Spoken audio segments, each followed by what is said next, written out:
ಎಲ್ಲರಿಗೂ ನಮಸ್ಕಾರ. ಇವತ್ತಿನ ರೆಸಿಪಿ ಏಡಿ ಸುಕ್ಕ, ಅಂದರೆ ಕ್ರ್ಯಾಬಿನ ಸುಕ್ಕ. ತಮ್ಮನೇಲಿ ನೋಡಿ ನಿಮಗೆ ಗೊತ್ತಾಗ್ಬೋದು. ನಮ್ಮ ಈ ಕರಾವಳಿ ಭಾಗದಲ್ಲಿ ಮಾಡುವಂತಹ ಯಾವುದೇ ಒಂದು ಮೀನಿನ ಪದಾರ್ಥಗಳಾಗಲಿ ಅಥವಾ ಇಂತಹ ಶೆಲ್ ಫಿಶ್ಗಳಾಗಲಿ ಅದ್ಭುತವಾದ ರುಚಿಯನ್ನು ಹೊಂದಿರುತ್ತದೆ. ನಾವು ಹೆಚ್ಚಾಗಿ ಎಂತಹ ಇಂಗ್ರೀಡಿಯೆಂಟ್ಸನ್ನು ಹಾಕ್ತೇವೆ ಹೇಳಿ ನೀವು ನೋಡಿರುವಿರಿ. ಸಿಂಪಲಾದ ಬ್ಯಾಡ್ಗೆ ಚಿಲ್ಲಿ ಆಗಲಿ ಅಥವಾ ಕೊತ್ತಂಬರಿ, ಜೀರಾ, ಮೆಂತೆ, ಕಾಳುಮೆಣಸು ಬಿಟ್ಟರೆ ತೆಂಗಿನ ತುರಿ. ಆದರೂ ಅದನ್ನು ಸಮ ಪ್ರಮಾಣದಲ್ಲಿ ಹಾಕಿ ಮಾಡಿದರೆ ಮಾತ್ರ ಪ್ರತಿಯೊಂದು ಪದಾರ್ಥಗಳು ರುಚಿಕರವಾಗಿ ಬರುವುದು. ಹಾಗಾದರೆ ಇವತ್ತಿನ ಏಡಿಯ ಈ ಸುಕ್ಕವನ್ನು ಹೇಗೆ ಮಾಡುವುದು ಎಂದು ನೋಡುವ ಮೊದಲು ಯಾರೆಲ್ಲ ನನ್ನ ಚಾನಲನ್ನು ನೋಡ್ತಿದ್ದೀರಿ, ಯಾರೆಲ್ಲ ಇನ್ನೂ ಸಬ್ಸ್ಕ್ರೈಬ್ ಮಾಡಿಲ್ಲ, ದಯವಿಟ್ಟು ಸಬ್ಸ್ಕ್ರೈಬ್ ಮಾಡಿ, ಸಪೋರ್ಟ್ ಮಾಡಿ ಅಂತ ಹೇಳ್ತಾ ಅಡುಗೆ ಮನೆಗೆ ಹೋಗೋಣ. ನಮಸ್ತೆ ಮಿತ್ರರೇ. ಇಲ್ಲಿ ನೋಡಿ, ಮಳೆಗಾಲದ ಏಡಿ ತುಂಬ ದೊಡ್ಡದಿಲ್ಲ, ಅದ ಸೈಜ್ನಲ್ಲಿ ಉಂಟು. ಬಟ್ ಮಾಂಸ ಉಂಟಂತ ಹೇಳಿದರು ತೆಗೆದುಕೊಳ್ಳಕ್ಕೆ ಹೋಗುವಾಗ, ಅದರಿಂದಾಗಿ ಪರ್ಚೇಸ್ ಮಾಡಿದೆ. ಇವತ್ತು ಒಂದು ಕರಾವಳಿ ಶೈಲಿಯ ರುಚಿಕರವಾದ ಸುಕ್ಕ ಮಾಡೋಣ. ಮೊದಲಿಗೆ ಈ ಒಂದು ಏಡಿಯನ್ನು ಚೆನ್ನಾಗಿ ಕ್ಲೀನ್ ಮಾಡ್ಕೊಂಡು ತರೋಣ. ಸೊ ಕ್ಲೀನ್ ಮಾಡಲಿಕ್ಕೆ ಇದರ ಸೈಡ್ಸ್ಗಳನ್ನೆಲ್ಲ ತೆಗೆದು ಇದರ ಬದಿ ಇದನ್ನು ಜಜ್ಜಿಕೊಳ್ಳಿಕೊಂಡು ಇದರದು ಈ ಭಾಗವನ್ನು ಕಲ್ಲಲ್ಲಿ ಮತ್ತು ಇದನ್ನೆಲ್ಲ ಕಟ್ ಮಾಡಿಕೊಳ್ಬೇಕು. ಚೆನ್ನಾಗಿ ಕಟ್ಕೊಂಡು ಮಾಡಿ ತೊಳೆದು ರೆಡಿ ಮಾಡಿ ಇಟ್ಟು ತಂದು ಯಾವುದೆಲ್ಲ ಇಂಗ್ರೀಡಿಯೆಂಟ್ಸ್ ಬೇಕಂತ ನೋಡೋಣ. ವೀಕ್ಷಕರೇ, ಇಲ್ಲಿ ನೋಡಿ, ಒಳ್ಳೆ ಕ್ಲೀನ್ ಮಾಡಿ ಈ ಒಂದು ಕ್ರ್ಯಾಬ್ ಅಂತಂದಿದ್ದೇನೆ, ಏಡಿಯನ್ನು. ಇದರಲ್ಲಿ ಸ್ವಲ್ಪ ನೋಡಿ, ಇದೆಲ್ಲ ಈ ಮೊಟ್ಟೆಗಳು ಅದನ್ನು ಹಾಕ್ಕೊಳ್ಬೋದು. ಮತ್ತು ಉಳಿದೆಲ್ಲ ಹೊಟ್ಟೆಯಲ್ಲಿರುವ ಭಾಗಗಳನ್ನೆಲ್ಲ ಕ್ಲೀನ್ ಮಾಡಿಕೊಂಡು ಚೆನ್ನಾಗಿ ತೊಳೆದು ಇದರ ಸೈಡ್ಸ್ನ ನೋಡಿ ಇಲ್ಲಿ ಸಹ ಕಟ್ ಮಾಡ್ಕೊಂಡಿದ್ದೇನೆ. ನಾನಿದು ಸಣ್ಣದಾದ್ರಿಂದಾಗಿ ಇಡೀ ಇಟ್ಕೊಳ್ತಿದ್ದೇನೆ, ಇಲ್ಲದಿದ್ದರೆ ಇಲ್ಲಿ 2 ಭಾಗಗಳಾಗಿ ಮಾಡ್ಕೊಳ್ಬೋದು ನಾವು. ಈಗ ಮಸಾಲೆ ಏನು ಬೇಕು ಹೇಳಿದರೆ, ಮೊದಲಿಗೆ ನೋಡಿ, ಇದು ಸ್ವಲ್ಪ ಖಾರ ಬೇಕಾಗ್ತದೆ ಸುಕ್ಕ ಮಾಡುವಾಗ. ನಾನಿದು 10 ಬ್ಯಾಡ್ಗೆ ಮೆಣಸು ಅಂತ ತೆಗೆದುಕೊಂಡಿದ್ದೇನೆ. ನೀವು ಹೆಚ್ಚು ಬೇಕಿದ್ರೆ 15 ಸಹ ತೆಗೆದುಕೊಳ್ಬೋದು, ಇನ್ನು ಒಳ್ಳೆ ಖಾರ ಆಗಿ ಬರ್ತದೆ. ನಾನು ಸ್ವಲ್ಪ ಖಾರ ಕಡಿಮೆ ಅದರಿಂದಾಗಿ 10 ತೆಗೆದುಕೊಂಡಿದ್ದೇನೆ. ಇನ್ನು 3/4 ಚಮಚದಷ್ಟು ಇಲ್ಲಿ ನಮಗೆ ಈ ಕರಿಮೆಣಸು ಬೇಕು. ಈ ಕರಿಮೆಣಸು ಮತ್ತು ಈ ಮೆಣಸು ಒಟ್ಟಿಗಿದ್ದರೆ ಒಳ್ಳೆ ಖಾರವಾಗಿ ಬರ್ತದೆ. 1/2 ಚಮಚದಷ್ಟು ಕೊತ್ತಂಬರಿ ಬೀಜ ಆದರೆ, ಅರ್ಧ ಚಮಚದಷ್ಟು ಮೆಂತೆ ಬೀಜ, 1 ಚಮಚದಷ್ಟು ಜೀರಿಗೆ. ಇನ್ನೀಗ ಬೆಳ್ಳುಳ್ಳಿ ಒಂದು 10 ಪಾಡ್ಗಳಷ್ಟು ಬೇಕು, ಮತ್ತು 1 ಇಂಚಿನಷ್ಟು ಶುಂಠಿ ಬೇಕು, ಒಂದು ಸಣ್ಣ ನಿಂಬೆ ಗಾತ್ರದ ಹುಳಿ, ಇಲ್ಲಿ ನೋಡಿ ಹುಳಿ ಇಟ್ಟುಕೊಂಡಿದ್ದೇನೆ, ಒಂದು ನೀರುಳ್ಳಿ, ದೊಡ್ಡ ನೀರುಳ್ಳಿ ಒಂದು ಬೇಕು, ಅರ್ಧ ಚಮಚದಷ್ಟು ಸಾಂಫ್ ಬೇಕು. ಅದರೊಟ್ಟಿಗೆ ಒಂದು ತುಂಬ ತೆಂಗಿನಕಾಯಿ ಇದಕ್ಕೆ ಹಾಕ್ಕೊಳ್ಳೋದು ಬೇಡ. ಅದ ಸುಕ್ಕ ಹೇಳಿದರೆ ತುಂಬ ಅದು ತೆಂಗಿನಕಾಯಿ ಸಿಕ್ಕಬಾರ್ದು. ಅದರೊಟ್ಟಿಗೆ ಈ ನಮ್ಮ ಇದರ ರಸ ಪ್ಲಸ್ ಅದರ ಮಾಂಸ ಇದ್ದರೆ ಅದು ಬಹಳ ಚೆನ್ನಾಗಿ ಬರ್ತದೆ. ಸ್ವಲ್ಪ ಹಳದಿಯ ಪುಡಿ. ಈಗ ಮೊದಲಿಗೆ ನಾವೇನು ಮಾಡೋಣ, ಈ ಒಂದು ನೀರುಳ್ಳಿಯನ್ನು ಕಟ್ ಮಾಡಿಕೊಂಡು ಮಸಾಲೆಯ ಮಾಡೋ ಮೊದಲೇ ಈ ಒಂದು ಏಡಿಯನ್ನು ಬೇಯಿಸ್ಕೊಳ್ಳೋಣ. ಇಲ್ಲಿ ಒಂದು ಮಣ್ಣಿನ ಪಾತ್ರೆಯನ್ನು ಇಟ್ಕೊಂಡಿದ್ದೇನೆ ನೀವು ಯಾವುದಾದ್ರೂ ಸ್ಟೀಲ್ ಕಡಾಯಿ ಸಹ ಯೂಸ್ ಮಾಡ್ಕೊಳ್ಬೋದು. ಈಗ ಇದಕ್ಕೆ ಇದು ಬಿಸಿಯಾಗುವಾಗ ಎಣ್ಣೆ ಒಂದು 2ರಿಂದ 3-4 ಚಮಚದಷ್ಟು ನೋಡಿ, ಈ ಚಮಚದಲ್ಲಿ ಒಂದು ಸಣ್ಣ 4 ಚಮಚದಷ್ಟು ಎಣ್ಣೆ ಹಾಕಿದರೆ ಆಯಿತು.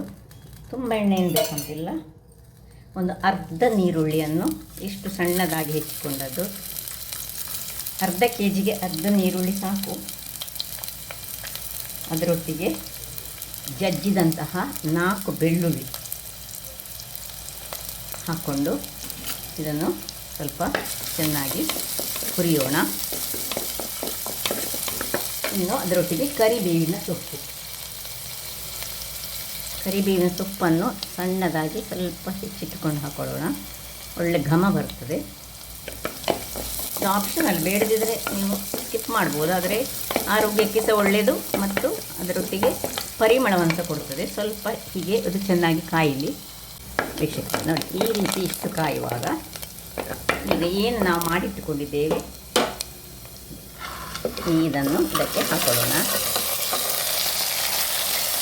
ಹಾಕ್ಕೊಂಡು ನಿಧಾನವಾಗಿ ಒಮ್ಮೆ ಹೀಗೆ ತಿರುಗಿಸ್ಕೊಳ್ಳೋಣ. ಇನ್ನು ಉಳಿದ ಅರ್ಧ ನೀರುಳ್ಳಿ ನೋಡಿ, ದೊಡ್ಡದಾಗಿ ಸ್ವಲ್ಪ ಕಟ್ ಮಾಡಿಕೊಂಡು ಇದನ್ನು ಹೀಗೆ ಹಾಕ್ಕೊಳ್ತಿದ್ದೇನೆ.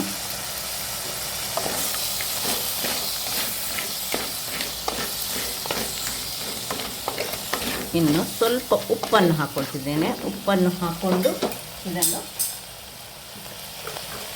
ನೀರು ಬೇಕಿದ್ರೆ ಸ್ವಲ್ಪ ಚಿಮುಕಿಸ್ಬೋದು, ಅದರಲ್ಲೇ ನೀರು ಬರ್ತದೆ ನೋಡಿ. ನೋಡಿಕೊಂಡು ಉಪ್ಪು ಹಾಕ್ಬೋದು, ತುಂಬ ಉಪ್ಪು ಹಾಕಲಿಕ್ಕೆ ಹೋಗಬೇಡಿ. ಒಂದು ಅರ್ಧ ಲೋಟದಷ್ಟು ನೀರನ್ನು ಹಾಕೊಳ್ಳೋಣ. ಒಂದು ಅರ್ಧ ಲೋಟದಷ್ಟು ನೀರನ್ನು ಹಾಕ್ಕೊಂಡು, ಅರ್ಧ ಅಥವಾ ಕಾಲು ಲೋಟ ಸಹ ಸಾಕು, ತುಂಬ ನೀರು ಬೇಡ. ಇನ್ನೊಮ್ಮೆ ಈ ರೀತಿ ಮಾಡಿ ಇದನ್ನು ಮುಚ್ಚಳವನ್ನು ಮುಚ್ಚಿಕೊಂಡು ಬೇಯಲಿಕ್ಕೆ ಬಿಡೋಣ.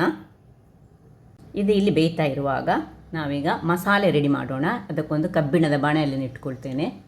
ಬಾಣಲೆ ಇಟ್ಟುಕೊಂಡಿದ್ದೇನೆ. ಬಾಣಲೆ ಬಿಸಿಯಾಗಲಿ. ಬಿಸಿಯಾಗುವಾಗ ಇದಕ್ಕೀಗ 1 ಚಮಚದಷ್ಟು ತೆಂಗಿನ ಎಣ್ಣೆ, ಯಾವ ಎಣ್ಣೆ ಸಹ ಯೂಸ್ ಮಾಡ್ಬೋದು. ತೆಂಗಿನ ಎಣ್ಣೆ ಹಾಕಿದರೆ ಬಹಳ ಪರಿಮಳಯುಕ್ತವಾಗಿ ಬರ್ತದೆ. 10 ಬ್ಯಾಡ್ಗೆ ಮೆಣಸು ಹಾಕ್ಕೊಳ್ತಿದ್ದೇನೆ. ಇದನ್ನು ಸ್ವಲ್ಪ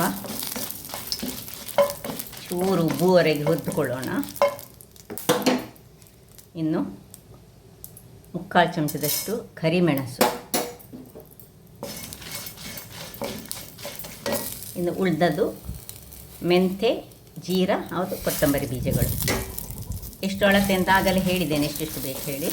ಇಷ್ಟನ್ನು ಚೆನ್ನಾಗಿ ಫ್ರೈ ಮಾಡ್ಕೊಳ್ಳೋಣ.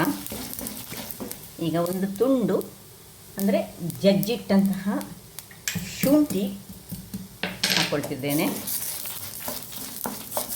ಇನ್ನು 4 ಎಳೆಯಷ್ಟು ಬೆಳ್ಳುಳ್ಳಿ,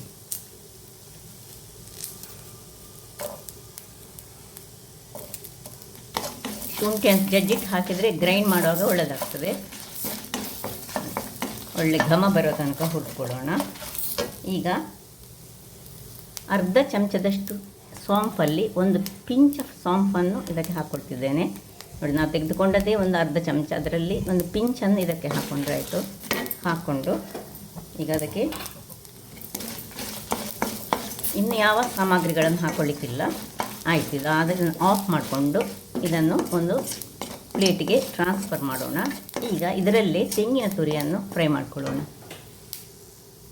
ಇದೇ ಬಾಣಲೆಯಲ್ಲಿ ಈಗ ನಾನು ತೆಂಗಿನ ತುರಿಯನ್ನು, ತುಂಬ ತೆಂಗಿನ ತುರಿ ಬೇಡ ಇದಕ್ಕೆ. ನೋಡಿ, ಒಂದು ಸಣ್ಣ ತೆಂಗಿನ ತುರಿಯ ಅರ್ಧ ಭಾಗದಷ್ಟು ಸಾಕಾಗ್ತದೆ.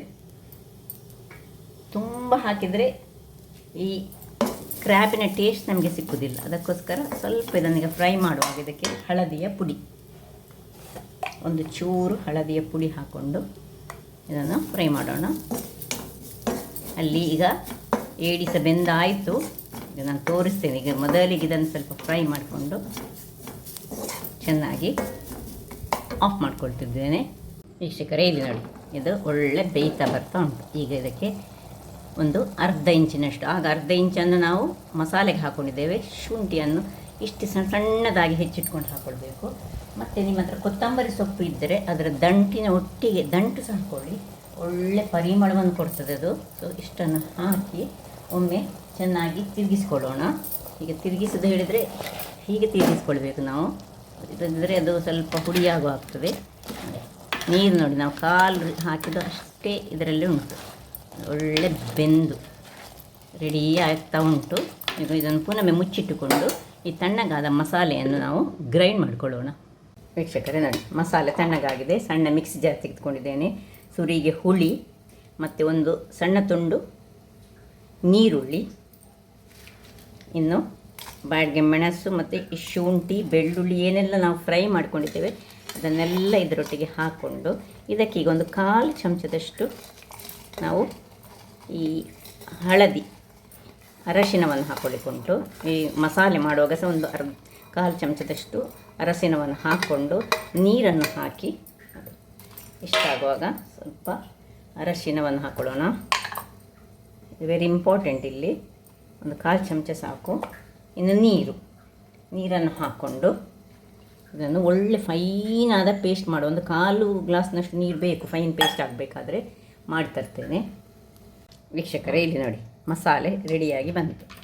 ಈ ರೀತಿಯಾದ ಒಂದು ಬಹಳ ರುಚಿಕರವಾದ ಮಸಾಲೆ ಇದು. ಈ ಮಸಾಲೆಯನ್ನು ಬೇರೆ ಈವನ್ ನೀವು ಯಾವುದೇ ಬೇರೆ ಸುಕ್ಕಕ್ಕೆ, ಮಾಂಸದ ಸುಕ್ಕ ಮಾಡುವಾಗ ಸಹ ಸ್ವಲ್ಪ ಗರಂ ಮಸಾಲೆ ಪೌಡರನ್ನು ಸೇರಿಸಿ ಮಾಡ್ಬೋದು.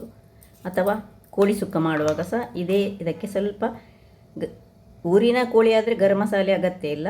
ಬಟ್ ಹೀಗೆ ಬಾಯ್ಲರ್ ಕೋಳಿ ಆದರೆ ಇದಕ್ಕೆ ಸ್ವಲ್ಪ ಗರಂ ಮಸಾಲೆ ಹಾಕಿ ಮಾಡಿದರೆ ಈ ಸುಕ್ಕವನ್ನು ಮಾಡ್ಕೊಳ್ಬೋದು. ಈಗ ಈ ಸುಕ್ಕವನ್ನು ನಾವು ಈಗ ಟ್ರಾನ್ಸ್ಫರ್ ಮಾಡ್ಕೊಳ್ಳೋಣ.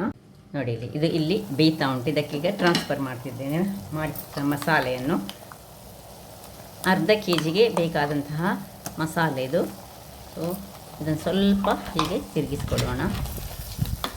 ಸ್ವಲ್ಪ ನೀರನ್ನು ಹಾಕ್ಕೊಳ್ಳೋಣ. ಮಿಕ್ಸಿ ತೊಳೆದ ನೀರು ಹಾಕಿದರೆ ಸಹ ಒಳ್ಳೆಯದಾಗ್ತದೆ. ಸ್ವಲ್ಪ ನೀರನ್ನು ಹಾಕ್ಕೊಂಡು ಎಲ್ಲಕ್ಕೆ ಬೆರೆಯುವ ಹಾಗೆ ಮಾಡಿಕೊಳ್ಳೋಣ. ಸೊ ಇದನ್ನು ಹೀಗೆ ತಿರುಗಿಸಿದರೆ ಬಹಳ ಚೆನ್ನಾಗಿ ಆಗ್ತದೆ. ಹೀಗೆ ಒಂದು ಬಟ್ಟೆಯನ್ನು ಯೂಸ್ ಮಾಡಿಕೊಳ್ಳೋಣ.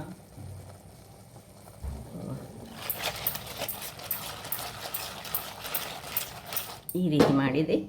ಸ್ವಲ್ಪ ಹೊತ್ತು ಮಸಾಲೆ ಬೇಯಲಿ. ಆಗ ನಾವು ಇನ್ನೊಂದು ಮಸಾಲೆಯನ್ನು ರೆಡಿ ಮಾಡಿಕೊಳ್ಳೋಣ. ಇನ್ನೊಂದು ಮಸಾಲೆಯನ್ನು ನಾವು ಯಾವ ಮಸಾಲೆಯನ್ನು ಸುರಿಗೆ ಕೆಂಪಿನ ಮಸಾಲೆ ಮಾಡಿಕೊಂಡಿದ್ದೇವೆ ಬ್ಯಾಡಗಿ ಮೆಣಸನ್ನು ಯೂಸ್ ಮಾಡಿ ಅದರಲ್ಲೇ ಈಗ ಮಾಡ್ತಾಯಿದ್ದೇವೆ. ಈಗ ಮೊದಲಿಗೆ ಫ್ರೈ ಮಾಡಿದಂತಹ ತೆಂಗಿನ ತುರಿ ನೋಡಿ. ಫ್ರೈ ಅಂತ ಹೇಳೋದಿಲ್ಲ, ಇದನ್ನು ರೋಸ್ಟ್ ಮಾಡಿದಂತಹದ್ದಂತ ಹೇಳ್ಬೋದು. ಯಾಕೆಂದರೆ ಇದಕ್ಕೆ ನಾವು ತೆಂಗಿನ ಎಣ್ಣೆ ಏನು ಹಾಕಲಿಲ್ಲ ಫ್ರೈ ಮಾಡುವಾಗ. ಸೊ ಇದನ್ನು ಹಾಕ್ಕೊಂಡು ಇನ್ನು ಇದಾದಮೇಲೆ ಇದಕ್ಕೆ ಅರ್ಧ ಚಮಚದಲ್ಲಿ ನಾವು ಸ್ವಲ್ಪ ಪಿಂಚ್ ತೆಗೆದಿದ್ದೇವೆ ಈ ಬಡೆ ಸೊಪ್ಪು. ಇದನ್ನು ಹಾಕೊಳ್ಳೋಣ. ಸೋಂಪು ಅಂತ ಏನು ಕರಿತೇವೆ ಅದು. ಅದರೊಟ್ಟಿಗೆ ಒಂದು ಚೂರು ಪಿಂಚ್ ಆಫ್ ಜೀರಾ, ಇನ್ನು 2 ಸಣ್ಣದಾದರೆ 2 ಹಾಕ್ಕೊಳ್ಳಿ ಬೆಳ್ಳುಳ್ಳಿ, ದೊಡ್ಡದಾದರೆ ಒಂದೇ ಸಾಕು. ಇಷ್ಟನ್ನು ಹಾಕಿ ನೀರು ಏನು ಹಾಕದೆ ಜಸ್ಟ್ ಇದನ್ನು ಒಂದು ಕೋರ್ಸ್ಲಿ ಗ್ರೈಂಡ್ ಮಾಡ್ತಾರೆ ವೀಕ್ಷಕರೇ. ಇಲ್ಲಿ ನೋಡಿ ಈ ರೀತಿ ಗ್ರೈಂಡಾಗಿ ಬರಬೇಕು. ಈ ಮಸಾಲೆಯಲ್ಲಿ ಇರುವುದೇ ಯಾವುದೇ ಒಂದು ಸುಕ್ಕಕ್ಕೆ ಅದರ ರುಚಿಯನ್ನು ಕೊಡೋದೇ ಈ ಮಸಾಲೆ. ಸೊ ಈಗ ಇದನ್ನು ಅದಕ್ಕೆ ಶಿಫ್ಟ್ ಮಾಡ್ಕೊಳ್ಳೋಣ. ನೋಡಿ ಇಲ್ಲಿ ಇದು ಒಳ್ಳೆ ಕಲರ್ ನೋಡಿ ಅಂತ ಏನು ಚೆನ್ನಾಗಿ ಕಲರ್ ಬಂದಿದೆ ಎಂದು ಹೇಳಿದರೆ ಈ ರೀತಿಯಾಗಿ ಬರಬೇಕಾಗ್ತದೆ. ಸೊ ಪರಿಮಳ ಸಹ ಅಂದರೆ ತುಂಬ ಖಾರ ಇರೋದಿಲ್ಲ, ಇದು ಹದಾದಲ್ಲಿರ್ತದೆ. ಬಟ್ ಈಗ ಈ ಒಂದು ಮಸಾಲೆಯನ್ನು ತೆಂಗಿನಕಾಯಿಯ ಮಸಾಲೆಯನ್ನು ಇದಕ್ಕೆ ಸೇರಿಸುವಾಗ ಇದು ಬಹಳ ಚೆನ್ನಾಗಿ ಬರ್ತದೆ. ಸೊ ಎಲ್ಲವನ್ನು ಸಹ ಇದಕ್ಕೆ ಚೆನ್ನಾಗಿ ಹಾಕ್ಕೊಳ್ಳೋಣ. ಮಿಕ್ಸ್ ಆಗಬೇಕು. ಇನ್ನು ಮಿಕ್ಸ್ ಆಗುವಾಗ ಸಹ ಇದೇನು ಹುಡಿಯಾಗುವಂತಹ ಕ್ರ್ಯಾಬ್ ಅಲ್ಲ, ಆದರೆ ಸಹ ನಾವು ಸ್ವಲ್ಪ ಜಾಗ್ರತೆಯಲ್ಲಿ ಅದನ್ನು ನಾವು ಹೀಗೆ ತಿರುಗಿಸ್ಕೊಳ್ಬೇಕು. ನೋಡಿ ನೀರೆಲ್ಲ ಆವಿಯಾಗಿದೆ ನೋಡಿ. ಸ್ವಲ್ಪ ಈಗ ಬೇಕಾಗ್ತದೆ ನೀರು. ಇದು ಅಂದರೆ ಸುಕ್ಕಾದರೆ ಸಹ ಸ್ವಲ್ಪ ತೆಂಗಿನ ತುರಿ ಬೇಯಲಿಕ್ಕೆ ನಮಗೆ ಚೂರು ನೀರಿನ ಅಗತ್ಯ ಉಂಟು. ಸೊ ಇದನ್ನು ಸ್ವಲ್ಪ ಹೀಗೆ ಮಿಕ್ಸ್ ಮಾಡಿಕೊಂಡು ಬೇಕಿದ್ರೆ ಬಟ್ಟೆಯಲ್ಲಿ ಹೀಗೆ ತಿರುಗಿಸ್ಕೊಂಡ್ರೆ ಸಾಕ್ತದೆ. ಇನ್ನು 5 ನಿಮಿಷಗಳ ಕಾಲ ಇದನ್ನು ಮುಚ್ಚಿಟ್ಟುಕೊಂಡು ಬೇಯಿಸ್ಕೊಳ್ಳೋಣ. ವೀಕ್ಷಕರೇ 2 ನಿಮಿಷಗಳ ಬಳಿಕ ನೋಡಿ ಒಳ್ಳೆ ಅದರಲ್ಲಿ ನಿಧಾನಕ್ಕೆ, ತುಂಬ ದೊಡ್ಡ ಉರಿ ಇಡಲಿಲ್ಲ ನಾನು, ಅದಾ ಉರಿಟ್ಟಿದ್ದೇನೆ. ಇದನ್ನು ಆಯಿತು, ರೆಡಿ ಆಗ್ತಾ ಬಂತು. ಒಮ್ಮೆ ಓಪನ್ ಮಾಡಿಕೊಂಡು ಹೀಗೊಮ್ಮೆ ತಿರುಗಿಸ್ಕೊಳ್ಬೇಕು. ಗಮ್ ಅಂತ ಬರ್ತಾ ಉಂಟು ಪರಿಮಳ. ಇನ್ನೂ ಸಹ ಹೆಚ್ಚು ನಿಮಗೆ ಡ್ರೈ ಬೇಕಿದ್ದರೆ ಇನ್ನೊಂಚೂರು ಹೊತ್ತು ಓಪನಲ್ಲಿ ಇಟ್ಟುಕೊಂಡು ಬೇಯಿಸ್ಕೊಳ್ಬೇಕು. ಹೀಗೆ ಸ್ವಲ್ಪ ಗಸಿಯಾಗಿ ಬೇಕಂತಿದ್ದರೆ ಈ ಹೊತ್ತಿನಲ್ಲಿ ಆಫ್ ಮಾಡಿದರೆ ನಾನು ಸ್ವಲ್ಪ ಚೂರು ಡ್ರೈ ಮಾಡಿಕೊಳ್ತೇನೆ. ಹಾಗಾಗಿ ಸ್ವಲ್ಪ ಹೊತ್ತು ಇಟ್ಟುಕೊಂಡು ತೆಗೆಯೋಣ. ವೀಕ್ಷಕರೇ ಇಲ್ಲಿ ನೋಡಿ ಆಯಿತು. ಇಲ್ಲಿ ನೀವು ನಾನು ಹಾಕಿದ ಉಪ್ಪು ಆಗಲೇ ಇದಕ್ಕೆ ಹಾಕಿದಷ್ಟು ಉಪ್ಪು ಸರಿಯಾಗಿ ಉಂಟು. ಉಪ್ಪು ಚಪ್ಪೆ ಇದ್ದರೆ ಈ ಮಸಾಲೆ ಹಾಕುವಾಗಲೇ ಉಪ್ಪನ್ನು ನೋಡಿಕೊಂಡು ನೀವು ಸರಿ ಮಾಡಿಕೊಳ್ಬೇಕು, ಅದನ್ನು ಅಡ್ಜಸ್ಟ್ಮೆಂಟ್ ಮಾಡಿಕೊಳ್ಬೇಕು. ನಾನು ಈ ಕ್ರ್ಯಾಬಿಗೆ ಮೊದಲೇ ಹಾಕಿದ್ದೇನೆ ಅದೇ ಕರೆಕ್ಟಾಗಿ ಬಂದಿದೆ. ಸೊ ಉಪ್ಪನ್ನು ಮಾತ್ರ ಯಾವಾಗ ಕ್ರ್ಯಾಬ್ ಬೇಯುವಾಗಲೇ ಹಾಕ್ಕೊಳ್ಬೇಕು, ಇಲ್ಲದಿದ್ದರೆ ಕ್ರ್ಯಾಬ್ ಅದನ್ನು ಎಳೆದುಕೊಳ್ಳೋದಿಲ್ಲ. ಸೊ ಆಯಿತು, ಈಗ ಆಫ್ ಮಾಡಿಕೊಳ್ತಿದ್ದೇನೆ. ನೋಡಿ ಹೇಗೆ ಬಂದಿದೆ ನೋಡಿ, ರುಚಿಯಾದ ಒಂದು ಆರೋಗ್ಯಭರಿತವಾದ, ಅಂದರೆ ಈ ಕ್ಯಾಲ್ಶಿಯಂನಿಂದ ತುಂಬಿದಂತಹ ಆರೋಗ್ಯ. ಯಾರಿಗೆ ಕ್ಯಾಲ್ಶಿಯಂ ಇದೆಲ್ಲ ಕಡಿಮೆ ಉಂಟು ನೋಡಿ ಅಂಥವರು ಹೆಚ್ಚಾಗಿ ಸ್ಪೋರ್ಟ್ಸ್ ಪರ್ಸನ್ಸ್ ಇದನ್ನು ಹೆಚ್ಚಾಗಿ ಇದನ್ನು ಮತ್ತು ಈ ಶೆಲ್ ಫಿಶ್ ಇರ್ತದೆ, ಮರುವಾಯಿ ಅಂತ ಏನು ಕರಿತೇವೆ, ಅದನ್ನೆಲ್ಲ ಹೆಚ್ಚು ಯೂಸ್ ಮಾಡಬೇಕಂತೆ. ಅವರಿಗೆ ತುಂಬ ಕ್ಯಾಲ್ಶಿಯಂ ಬೇಕಾಗ್ತದೆ. ಸೊ ನೋಡಿ ಓಕೆ, ಆಫ್ ಮಾಡಿಕೊಂಡು ಈಗ ಸರ್ವ್ ಮಾಡ್ತಿದ್ದೇನೆ. ನೋಡಿ ಏನು ಚೆನ್ನಾಗಿ ಬಂದಿದೆ ಹೇಳಿದರೆ ನಿಮಗೆ ಕಾಣ್ಬೋದು. ನೋಡಿ ಈ ರೀತಿಯಾಗಿ ಡ್ರೈ ಆಗಿ ಬಂದಿದೆ. ನಿಮಗೆ ಬೇಕಿದ್ದರೆ ನಾನು ಹೇಳಿದೆಲ್ಲ ಮೊದಲೇ ಸ್ವಲ್ಪ ಇಷ್ಟು ಡ್ರೈ ಬೇಡದಿದ್ದರೆ ಮೊದಲೇ ಆಫ್ ಮಾಡ್ಕೊಳ್ಬೋದು. ಓಪನ್ ಇಟ್ಟು ಬೇಯಿಸ್ಬೇಕಂತ ಇಲ್ಲ ನೋಡಿ. ಚೆನ್ನಾದ ರುಚಿಕರವಾದ ಒಂದು ಟೇಸ್ಟಿಯಾದ ಹಾಗೂ ಈ ಕ್ಯಾಲ್ಶಿಯಂ ಯಾರಿಗೆಲ್ಲ ಕಡಿಮೆ ಉಂಟು ಅಂಥವರು ಈ ಶೆಲ್ ಫಿಶ್ಗಳನ್ನು ಹೆಚ್ಚಾಗಿ ಯೂಸ್ ಮಾಡ್ಕೊಳ್ಬೇಕಂತೆ. ಕವರ್ ಇರುವಂತಹದ್ದು ನೋಡಿ, ಇದರಲ್ಲಿ ಅತ್ಯಂತ ಕ್ಯಾಲ್ಶಿಯಂ ಉಂಟಂತೆ. ನೋಡಿದ್ರಲ್ಲ ವೀಕ್ಷಕರೇ, ನಿಮಗೆ ಕಾಣ್ಬೋದು ನೋಡಿ, ಈ ರೀತಿಯಾಗಿ ಬರ್ತದೆ. ಹೀಗೆ ಹಿಡಿದುಕೊಂಡು ಕೆಲವರಿಗಂತೂ ಬಹಳ ಖುಷಿ, ಮಕ್ಕಳಿಗಂತೂ ಕ್ರ್ಯಾಬ್ ಮತ್ತು ಈ ಸಿಗಡಿ ಹೇಳಿದರೆ ಬಹಳ ಇಷ್ಟವಾದದ್ದು.